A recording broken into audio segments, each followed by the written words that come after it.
ناظرین گرامی، ذرا تصور کیجئے کہ ایک ایسا لمحہ جب قرآن مجید فرقان حمید بھی نازل نہ ہوا تھا، نہ مدینہ نے انصار کی بیعت سنی تھی اور نہ بدر کے میدان میں کوئی پرچم لہرایا تھا، اور نہ ہی غار حرا میں اقرا کی صدائیں گونجی تھیں۔ ایک خاموش اور غیر معروف لمحہ۔ اسی اثناء میں ایک عیسائی راہب نے ایک اجنبی بچے کو دیکھا اور تاریخ کے اہم ترین جملوں میں سے ایک زبان زد عام ہوا کہ یہی وہ آخری نبی ہیں جن کی آمد کی پیشگوئیاں تورات اور انجیل میں درج ہیں، اور یہی ہیں وہ جن کا انتظار قوموں نے نسلوں تک کیا ہے۔ ناظرین گرامی، کیا آپ جانتے ہیں کہ یہ بصیرت کس نے دی تھی، اور وہ کون تھا جس نے اعلان نبوت سے برسوں پہلے ہی ایسی شناخت کر لی جو مکہ کے بڑے بڑے سرداروں کو بھی نصیب نہ ہوئی؟ ناظرین، اس صاحب بصیرت کا نام نستورہ راہب تھا، ایک عیسائی عالم جو بظاہر شام کے ایک ویران خانقاہ میں گوشہ نشین تھا، مگر اس کی نظر نے وہ کچھ دیکھا جو مادی آنکھوں سے نہیں دیکھا جا سکتا تھا۔ یہی وہ لمحہ تھا جب سچائی نے پہلی بار خاموشی سے سر اٹھایا، جب ایک غیر مسلم کی زبان سے حق ادا ہوا، اور جب وحی سے پہلے وحی کا اشارہ ملا۔ لیکن یہاں پر سوال یہ ہے کہ نستورہ نے آخر کیا دیکھا؟ کیا وہ کسی الہامی علم کے حامل تھے؟ کیا یہ سب محض ایک اتفاق تھا، یا پھر یہ قدرت کا کوئی پوشیدہ منصوبہ تھا؟ اور سب سے اہم سوال یہ کہ اس بچے نے، جسے بعد میں محمد صلی اللہ علیہ وآلہ وسلم کے نام سے جانا گیا، اس وقت ایسا کیا تھا جس نے راہب کی توجہ اپنی جانب مبذول کروائی؟ ناظرین، یہ واقعہ محض ایک گزری ہوئی کہانی نہیں، بلکہ یہ ایک ایسی عظیم حقیقت کی جھلک ہے جسے صدیاں اپنے دامن میں سمیٹے ہوئے ہیں۔ آئیے آج ہم اس لمحے کی گہرائی میں اترتے ہیں جہاں قافلے کی چھاؤں میں ایک کم سن بچہ، ایک صاحب بصیرت راہب اور صدیوں پرانی پیشن گوئیاں باہم ملتی ہیں۔ یہ اس وقت کی داستان ہے جب ایمان نے ابھی لباس نبوت زیب تن نہ کیا تھا، مگر کچھ دلوں نے اسے پہلے ہی پہچان لیا تھا۔ ناظرین، نستورہ ایک عام راہب نہ تھا، وہ ایک عیسائی عالم تھے، ایک ایسا شخص جس نے اپنی زندگی ظاہری دنیا سے کنارہ کشی اختیار کرتے ہوئے باطنی علم اور روحانی سچائی کی جستجو میں گزار دی۔ ان کا مسکن شام کے قدیم اور تاریخ شہر بصرہ کے قریب واقع ایک خانقاہ تھی۔ بصرہ اس زمانے میں رومی سلطنت کا ایک اہم مرکز تھا، جہاں مسیحی علماء، راہب اور مبلغین عالم دین کی گہری تحقیق میں مصروف رہتے تھے۔ نستورہ کا شمار بھی ان برگزیدہ علماء دین میں ہوتا تھا جنہوں نے اپنی جوانی اور اپنی زندگی اور اپنی تمام تر توانائیاں خدائی علم کی جستجو میں وقف کر دی تھیں۔ نستورہ کا تعلق نستوری فرقے سے تھا، جو ابتدائی عیسائیت کا اہم مرگر بعد ازاں متنازع فرقہ قرار پایا۔ نستوری عقیدہ کے پیروکار حضرت عیسیٰ علیہ السلام کو خدا نہیں مانتے تھے، بلکہ انہیں ایک ذلیل القدر نبی اور خدا کا برگزیدہ بندہ تسلیم کرتے تھے۔ وہ تثلیث کے سخت مخالف تھے اور توحید پر کامل یقین رکھتے تھے۔ اسی بنیاد پر انہیں کیتھولک کلیسا کی نظر میں بدعتی قرار دیا گیا اور ان پر زندگی تنگ کر دی گئی۔ یہی وہ فکری پس منظر تھا جس نے نستورہ کو دیگر راہبوں سے ایک منفرد شناخت عطا کی۔ ان کی توجہ ان نشانیوں اور پیشن گوئیوں پر مرکوز تھی جو آنے والے آخری نبی کے متعلق تھیں۔ نستورہ علم و معرفت کا ایک ایسا روشن چراغ تھا جو اپنی خلوتگاہ میں بیٹھے صدیوں پرانی آسمانی صحیفوں کی روشنی میں مستقبل کی جھلکیاں دیکھ رہا تھا۔ اس کے پاس تورات، زبور اور انجیل کے قدیم اور مستند نسخے موجود تھے جو اس زمانے میں عام لوگوں کی دسترس سے باہر تھے۔ وہ ان مقدس صحیفوں کا گہرا مطالعہ کرتے، ان کے اصل زبان میں مفاہیم تلاش کرتے اور ہر اس اشارے کو کھوجتے جو آنے والے نبی کی طرف رہنمائی کرتا ہو۔ نستورہ کے پاس محض علم ہی نہ تھا، بلکہ ایک راسخ یقین بھی تھا کہ اللہ تعالیٰ کا آخری رسول عنقریب ظہور پذیر ہونے والا ہے۔ انہوں نے اس مبارک وقت کا انتظار اپنی زندگی کا نصب العین بنا لیا۔ ان کی زندگی عبادت، ریاضت، مراقبے اور تحقیق اور عبادت میں گزرتی تھی۔ وہ ہر قافلے اور ہر گزرنے والے اجنبی اور ہر نئے چہرے کو اسی نظر سے دیکھتے کہ شاید یہی وہ ہستی ہوں جس کا ذکر انہوں نے تورات کی پیشن گوئیوں، زبور کے نغموں اور انجیل کی بشارتوں میں بارہا پڑھا ہے۔ ان کے دل میں ایک تڑپ تھی، ایک ایسی بے چینی جو ایک عاشق کو اپنے محبوب کی آمد سے قبل محسوس ہوتی ہے۔ ناظرین، تاریخ گواہ ہے کہ انہوں نے اپنی زندگی کے کئی سال خاموشی سے اپنی خانقاہ میں گزارے، مگر ان کی آنکھوں میں مسلسل ایک جستجو کی چمک موجود تھی۔ ناظرین، اس زمانے کی بات ہے کہ قریش کا ایک تجارتی قافلہ شام کی جانب روانہ ہوا تو نستورہ نے فوراً محسوس کیا کہ ان کی طلب کا وقت ختم ہونے والا ہے۔ ان کا انتظار پایہ تکمیل کے قریب ہے، کیونکہ اس قافلے میں ایک 14 سالہ نوجوان تھا، ایک چمکتا چہرہ، پر نور آنکھیں، پرکشش سکون اور ایک ایسی خاموشی جو دلوں کو بے چین کر دے۔ اور جیسے ہی نستورہ کی نظر اس نوجوان پر پڑی تو اس کی زبان سے وہ تاریخی جملہ ادا ہوا جو ہمیشہ کے لیے امر ہو گیا، اور وہ جملہ یہ تھا کہ یہی وہ نبی ہیں جنہیں میرے رب نے انجیل میں بار بار دکھایا ہے۔ ناظرین، نبوت سے قبل کا مکہ محض ایک شہر نہیں بلکہ ایک روحانی، تہذیبی اور تجارتی مرکز تھا۔ بیت اللہ کی موجودگی نے اسے عرب کے قلب میں ایک ایسا مقام عطا کر دیا تھا جہاں ہر قبیلے کے لوگ آتے، طواف کرتے اور اپنے تعلقات کو مضبوط بناتے تھے۔ قریش جو کہ خانہ کعبہ کے متولی تھے، اس مذہبی مرکزیت کو معاشی حکمت عملی میں تبدیل کرنے میں بے مثال مہارت رکھتے تھے۔ وہ جانتے تھے کہ دین کے ساتھ دنیا کو بھی چلانا ہے، اور یہی وہ سبق تھا کہ تجارت کو انہوں نے نہ صرف اپنایا بلکہ اس میں اعلیٰ اخلاقی معیار قائم کر کے باقی قبائل سے ممتاز ہو گئے۔ قریش کے دو بڑے تجارتی سفر بہت مشہور تھے، ایک سردیوں میں یمن کی جانب اور گرمیوں میں شام کی طرف۔ یہ محض تجارت ہی نہ تھی بلکہ ایک مکمل سماجی اور تہذیبی مشق تھی۔ سینکڑوں میل کا یہ سفر اونٹوں، قافلوں اور مال و اسباب سے لدے کاروانوں کے ساتھ طے کیا جاتا تھا، جن میں نوجوان بھی ہوتے تھے، تجربے کار بھی، اور وہ لوگ بھی جو نئی دنیا دیکھنے کے خواب کے لیے نکلتے تھے۔ ان قافلوں میں ہندوستانی مسالے، حبشہ کا چمڑا، مصر کی کتان، یمنی عطر اور شامی گندم، غرض ہر خطے کا نفع بخش مال شامل ہوتا تھا۔ ایسے ہی ماحول میں حضرت خدیجہ رضی اللہ تعالیٰ عنہ کا نام بطور ایک باوقار، باکردار اور بصیرت افروز تاجروں میں شمار ہوتا تھا۔ وہ اس زمانے میں بھی ایک کامیاب بزنس وومن تھیں، جب عورتوں کو عموماً کاروبار سے دور سمجھا جاتا تھا۔ ان کے تجارتی تعلقات شام، یمن اور دیگر عرب علاقوں تک پھیلے ہوئے تھے، لیکن ان کی نظر صرف مال و منافع پر ہی نہ تھی بلکہ اسے سنبھالنے والے انسانوں پر بھی ہوتی تھی۔ انہیں ایک ایسے شخص کی تلاش رہتی تھی جو صرف مالدار ہی نہ ہو بلکہ سچا ہو، دیانتدار ہو، اور جس کی شخصیت اتنی باوقار ہو کہ ہر سودے میں اعتماد کی جھلک نظر آئے۔ اسی تلاش نے انہیں حضور صلی اللہ علیہ وآلہ وسلم تک پہنچا دیا۔ مکہ میں صادق اور امین جیسے القاب کسی شخص کو محض اتفاق نہ ملتے تھے، یہ وہ باوقار نام تھے جو لوگوں کو ان کے بے مثال کردار، سچائی اور قابل اعتماد ہونے کی بنا پر عطا کیے جاتے تھے۔ بچپن سے لے کے جوانی تک آپ صلی اللہ علیہ وآلہ وسلم کی زندگی ہر قسم کے دھوکے، جھوٹ اور فریب کے داغ سے بالکل پاک تھی۔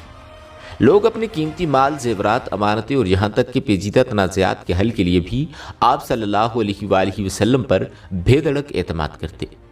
وہ بخوبی جانتے تھے کہ محمد بن عبداللہ صلی اللہ علیہ وآلہ وسلم نہ صرف عدل و انصاف پر مبنی فیصلہ کریں گے بلکہ ہر معاملے میں خدا کی رضا کو مقدم بھی رکھیں گے۔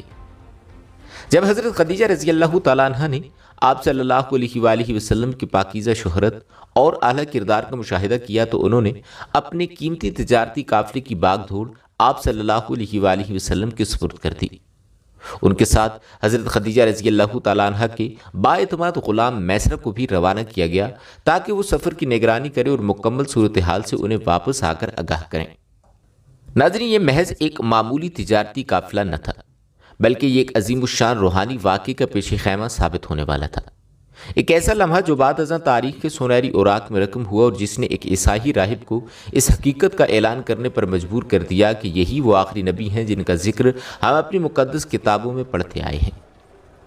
ناظرین، جب حضرت خدیجہ رضی اللہ تعالیٰ عنہ کے تجارتی قافلے کی روانگی کا وقت آیا تو مکہ شہر تجارتی سرگرمیوں سے گونج رہا تھا، لیکن اس قافلے میں ایک خاص بات یہ تھی جو مکہ کے عام تجارتی ماحول سے بالکل مختلف تھی کہ اس بار اس قافلے کی قیادت محمد بن عبداللہ صلی اللہ علیہ وآلہ وسلم کے ہاتھوں میں تھی، جو اپنی سچائی، دیانتداری اور بلند اخلاق کی بنا پر اہل مکہ میں صادق اور امین کے معزز القابات سے جانے جاتے تھے۔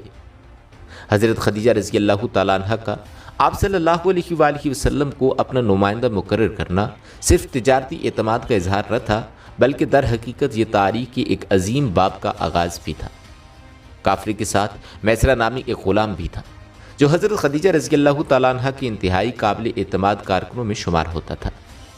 میسرہ کی اہم ذمہ داری یہ تھی کہ وہ قافلے کی کارکردگی، لین دین اور خاص طور پر حضور صلی اللہ علیہ وآلہ وسلم کے کردار کا بغور مشاہدہ کرے، لیکن اس کا مشاہدہ محض تجارتی سطح تک محدود نہ رہا بلکہ یہ ایک روحانی، اخلاقی اور اندرونی انقلاب کی جھلک دیکھنے کا نادر موقع بن گیا۔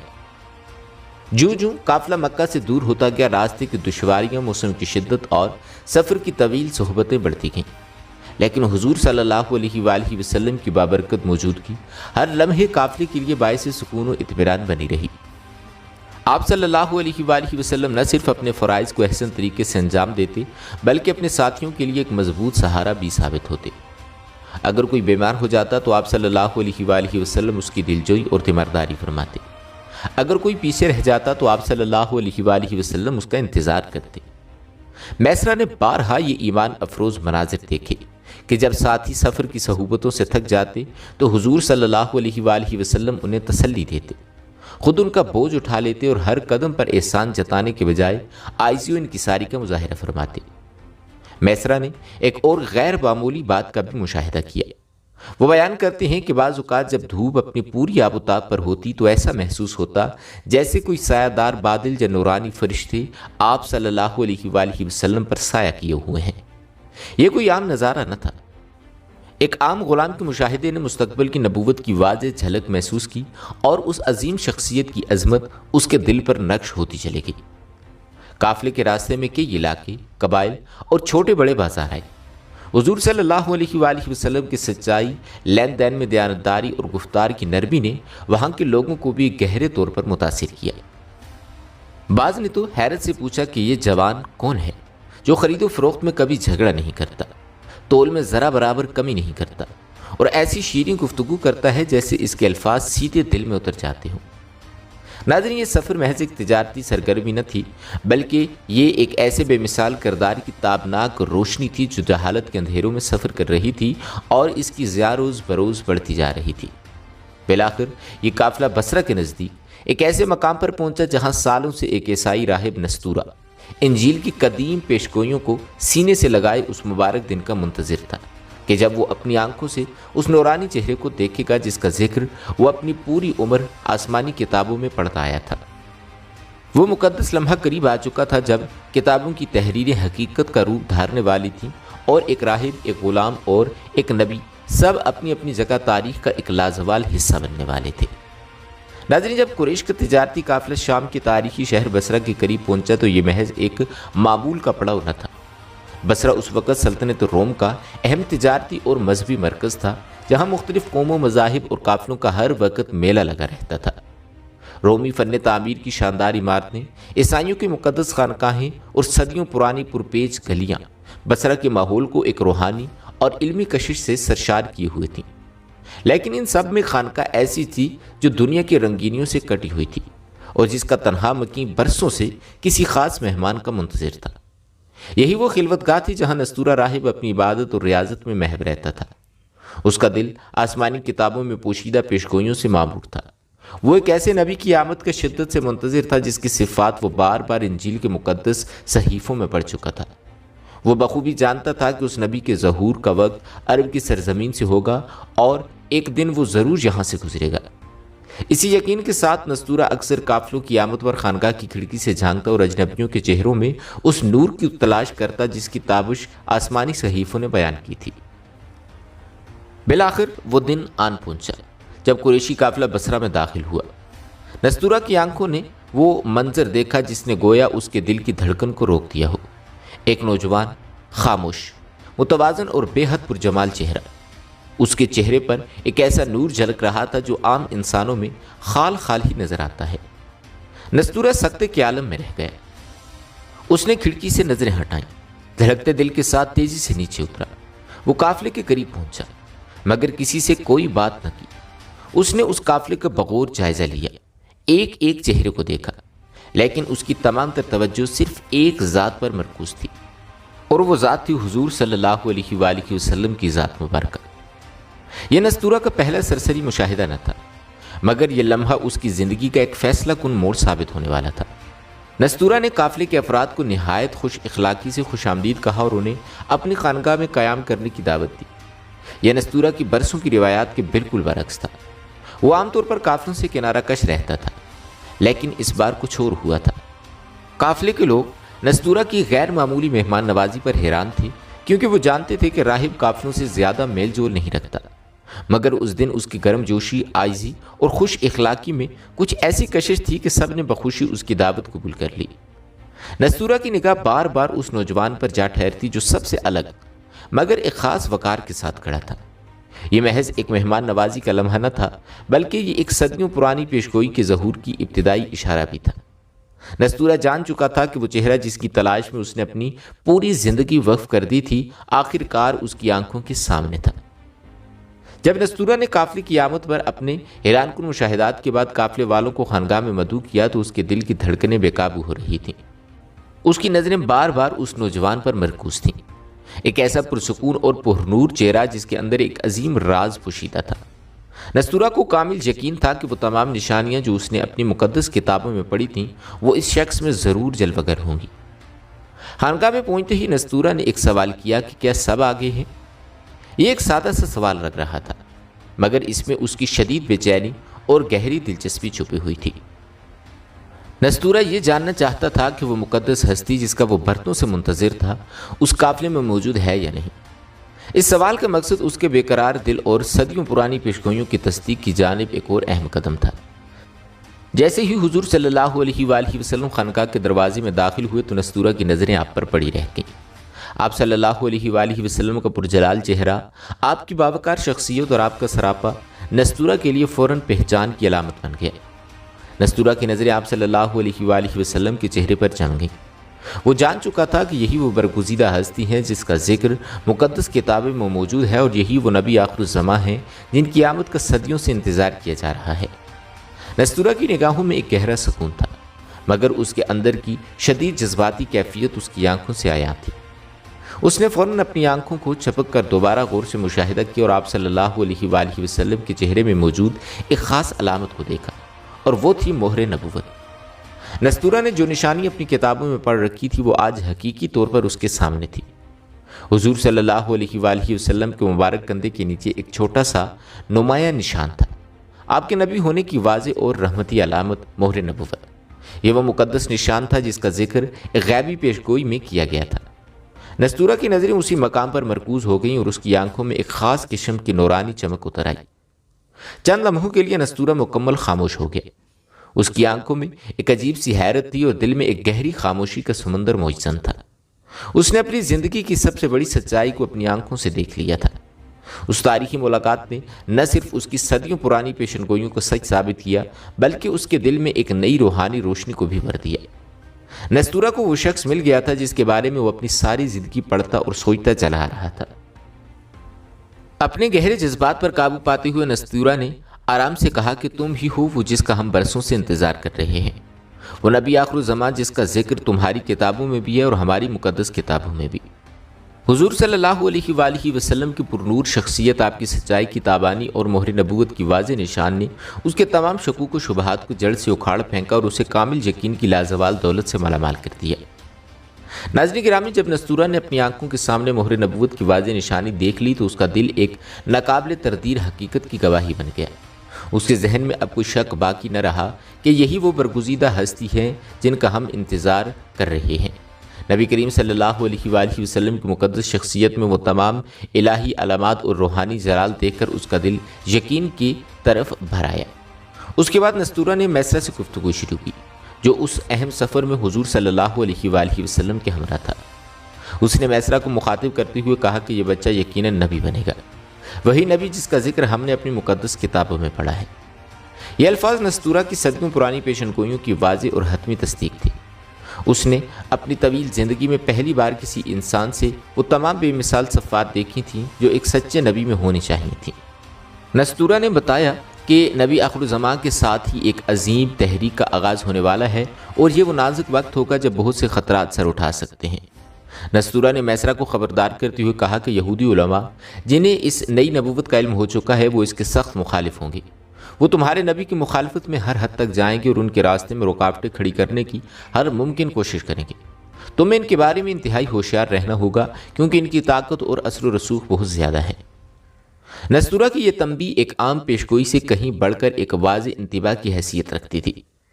وہ اپنی بصیرت سے جان چکا تھا کہ یہ نبی صرف اپنی قوم کے لیے نہیں بلکہ پوری عالم انسانیت کے لیے ایک نیا اور انقلابی پیغام لے کر آئے ہیں، اور ان کی آمد سے اس وقت کے مذہبی اور سیاسی نظام میں ایک عظیم زلزلہ برپا ہو جائے گا۔ ناظرین، جب یہ تجارتی قافلہ شام کے تاریخی شہر بصرہ سے مکہ کی جانب جو لوٹا تو راستے میں دشواری اور تھکاوٹ کے باوجود اس سفر کی اہمیت لمحہ لمحہ بڑھتی گئی۔ قافلے کا ہر فرد یہ جان چکا تھا کہ اس سفر میں وہ ایک ایسی برگزیدہ ہستی کے ہمراہ تھے جن کی تقدیر میں صرف دنیاوی تجارت ہی نہیں بلکہ پورے عالم کی ہدایت کا عظیم الشان بوجھ شامل تھا۔ نبی کریم صلی اللہ علیہ وآلہ وسلم کی بے مثال سادگی، اعلی اخلاق اور فولادی عزم نے قافلے کے ہر فرد کو گہرے طور پر متاثر کیا تھا۔ آپ صلی اللہ علیہ وآلہ وسلم کی بابرکت موجودگی نے قافلے کے ہر لمحے کو سکون، اطمینان اور برکت سے سرشار کر دیا تھا۔ اس پورے سفر کے دوران آپ صلی اللہ علیہ وآلہ وسلم نے نہ صرف اپنی تجارتی ذمہ داریوں کو احسن طریقے سے نبھایا بلکہ قافلے کے تمام افراد کے ساتھ حسن سلوک اور شیرین گفتاری سے پیش آ کر اپنے اعلیٰ اخلاق کی ایک لازوال مثال قائم کر دی۔ میسرہ جو سفر میں حضور صلی اللہ علیہ وآلہ وسلم کے ساتھ تھا، واپسی پر جو کچھ بھی انہوں نے اپنی آنکھوں سے دیکھا اور محسوس کیا وہ سب ان کے دل و دماغ پر محفوظ ہو چکا تھا۔ بصرہ میں نستورہ راہب سے ہونے والے تاریخی ملاقات اور ان کی پر یقین گواہی کے بعد میسرہ کے دل میں ایک نیا شعور بیدار ہو گیا تھا۔ وہ اب کامل یقین کے ساتھ جان چکے تھے کہ یہ وہ عظیم ہستی ہیں جو ان کے ساتھ سفر کر رہی ہیں اور یہی وہ آخری نبی ہیں جن کا ذکر آسمانی کتابوں میں موجود ہے۔ مکہ واپس پہنچتے ہی میسرہ نے حضرت خدیجہ رضی اللہ تعالیٰ عنہ کے سامنے اس پورے سفر کی تفصیل بیان کر دی۔ انہوں نے عرض کیا کہ خدیجہ، یہ وہ برگزیدہ ہستی ہیں جن کا ذکر ہمیں اپنی مقدس کتابوں میں ملتا ہے۔ نستورہ راہب نے بھی ان کی پہچان کی اور واضح طور پر کہا تھا کہ یہ معصوم بچہ ایک عظیم نبی بنے گا۔ جب حضرت خدیجہ رضی اللہ تعالیٰ عنہ نے میسرہ سے یہ تمام ایمان افروز واقعات سنو تو ان کے دل میں ایک عجیب سے سکون اور اطمینان کی کیفیت طاری ہو گئی۔ حضرت خدیجہ رضی اللہ تعالیٰ عنہ نے ہمیشہ ہی سے حضور صلی اللہ علیہ وآلہ وسلم کی سچائی، دیانتداری اور بلند اخلاق کا گہرا مشاہدہ کیا تھا، لیکن اب نستورہ راہب کی تصدیق نے ان کے دل میں ایک نیا اور پختہ یقین پیدا کر دیا تھا۔ حضرت خدیجہ یہ بخوبی جانتی تھیں کہ یہی وہ برگزیدہ ہستی ہیں جنہیں اللہ تعالیٰ نے نبی آخر الزماں کی نبوت کے عظیم الشان منصب کے لیے منتخب فرمایا ہے۔ اس ایمان افروز واقعے کے بعد حضرت خدیجہ رضی اللہ تعالیٰ عنہ نے اپنے دل میں ایک اہم فیصلہ کیا۔ انہوں نے محسوس کیا کہ اب وہ وقت قریب آ چکا ہے جب حضور صلی اللہ علیہ وآلہ وسلم کی رہنمائی کے لیے مزید مضبوط قدم اٹھائے جائیں، اور انہوں نے خود اس بات کو یقینی بنانے کے لیے عزم کیا کہ حضور صلی اللہ علیہ وآلہ وسلم کی تقدیر کے نئے اور عظیم الشان راستے پر چلنے کی ہر رکاوٹ کو وہ ان کے ساتھ مل کر عبور کریں گی۔ حضرت خدیجہ رضی اللہ تعالیٰ عنہ کی یہ دور اندیشی پر مبنی فیصلہ کن سوچ اور نبی کریم صلی اللہ علیہ وآلہ وسلم کے ساتھ ان کے گہرے اور مضبوط رشتے کی بنیاد ہی آگے چل کر ایک عظیم مقصد کی تکمیل کا مبارک آغاز بننے والی تھی۔ حضرت خدیجہ رضی اللہ تعالیٰ عنہ کے قلب مبارک میں ایک نئی امید اور پختہ یقین جاگزی ہو گیا تھا کہ اب وہ وقت قریب ہے کہ جب اللہ تعالیٰ کا آخری نبی اور ابدی پیغام پوری دنیا تک پہنچے گا۔ ناظرین گرامی، یہ تھا وہ ایمان افروز تاریخی واقعہ اور حضرت محمد صلی اللہ علیہ وآلہ وسلم کی نستورہ راہب سے ہونے والی یادگار ملاقات کا احوال۔ امید کرتے ہیں کہ آپ کو ہماری آج کی یہ ویڈیو ضرور پسند آئی ہوگی۔ اسی طرح کی مزید معلوماتی ویڈیوز دیکھنے کے لیے ہمارے چینل کو سبسکرائب کیجیے گا۔ بہت جلد ایک نئی ویڈیو کے ساتھ ملتے ہیں، تب تک کے لیے اپنا خیال رکھیے گا۔ اللہ تعالیٰ آپ کا حامی و ناصر ہو۔